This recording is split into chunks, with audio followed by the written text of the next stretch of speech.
அரசும் இப்ப பாத்தீங்கன்னா இந்த டோனர்ஸ் அவங்க ஹாஸ்பிட்டல்ஸ்லாம் இங்க இருக்கிறதுனால அதனால அவங்க இங்க தனியார் மருத்துவமனைகள் அதிகமா இருக்கு. பட்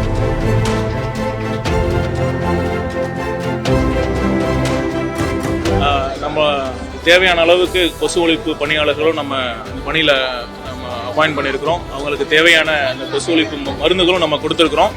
பொதுமக்களும் ஒரு ஒத்துழைப்பு கொடுக்கணும்.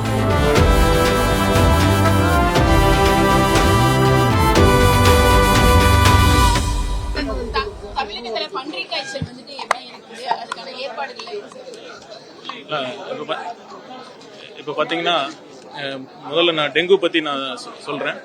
இப்போ மழைக்காலம் ஆரம்பிக்க போது டெங்கு நோய் படிப்படியாக அதோட எண்ணிக்கை பாதிக்கப்பட்டவர்களோட எண்ணிக்கை அதிகமாகிட்டே இருக்கு.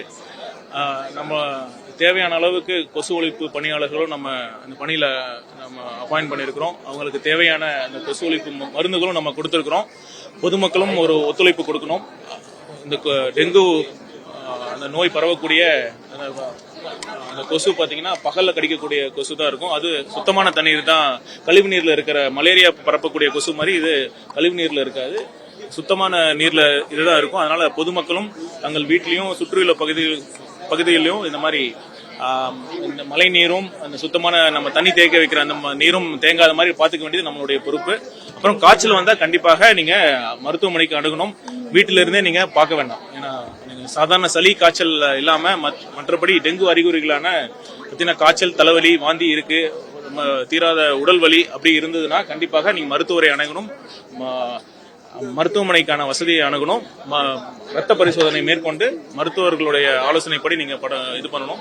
அப்புறம் பாத்தீங்கன்னா இந்த டெங்கு கட்டுப்பாட்டுக்கும் மட்டும் இல்ல, பன்றி காய்ச்சலுக்கும் நம்ம அனைத்து வித ஏற்பாடும் முன்னெச்சரிக்கை மெஷர்ஸும் நம்ம எடுத்துட்டு தான் வந்துட்டு இருக்கோம்.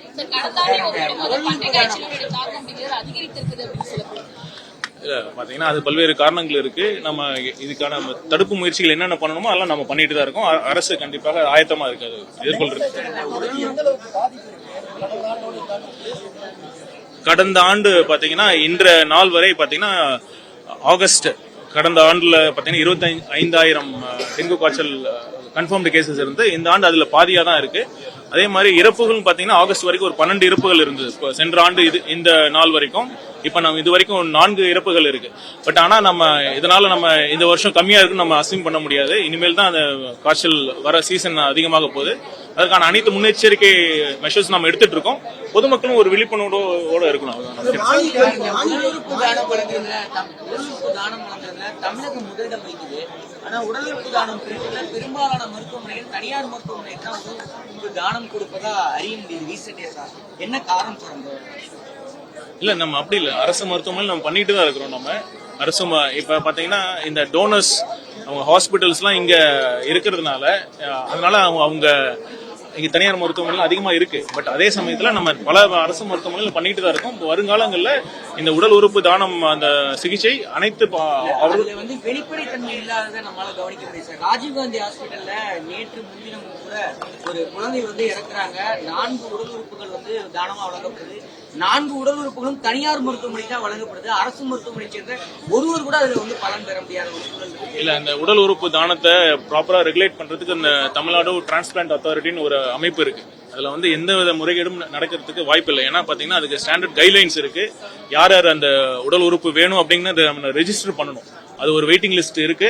அதுபடிதான் நமக்கு கொடுக்க முடியும். அது ஒரு கமிட்டி இருக்கு, அதுபடிதான் இருக்கு. கண்டிப்பா அந்த இணையதளத்துல பொதுமக்களோ இல்ல பார்வையாளர்களோ பாக்குறாங்க அப்படின்னா எவ்வளவு டோனர்ஸ் இருக்கிறாங்க, எவ்வளவு தேவைப்படுது அப்படின்ற விவரம் மட்டும்தான் இருக்குது. பதிவு செய்யப்பட்ட விண்ணப்பம் எவ்வளவு, யார் யாரெல்லாம் அரசு மருத்துவமனையில் காத்திருக்கிறாங்க, தனியார் மருத்துவமனை எவ்வளவு பேர் காத்திருக்கிறாங்க என்பது போன்ற விவரங்கள் இல்லாதது இது போன்ற ஒரு குழப்பத்தை உருவாக்க விவரம் அது வேணும்னா நம்ம கொடுக்கறதுக்கு எந்த அளவுக்கு நம்ம வந்து ப்ரோஆக்டிவா இன்ஃபர்மேஷன் டிஸ்க்ளோஸ் பண்ணணுமோ அது கண்டிப்பா நம்ம பண்ணுவோம். வருங்காலம் பண்ணுவோம். ஆனா ஒண்ணு கண்டிப்பா இந்த ஆட்சியில பாத்தீங்கன்னா இந்த மாதிரி யாருக்கும் தனியாரா இருந்தாலும் சரி, அரசு கவர்மெண்ட் ஹாஸ்பிட்டல் பதிவு பண்ண பேஷண்டா இருந்தாலும் சரி, யாருக்கும் நம்ம பாரபட்சம் இல்லாம யார் முதல்ல பதிவு பண்ணாங்களோ யாருக்கு அவங்களுக்கு கிடைக்க வேண்டிய அமைப்பை நம்ம உருவாக்குவோம்.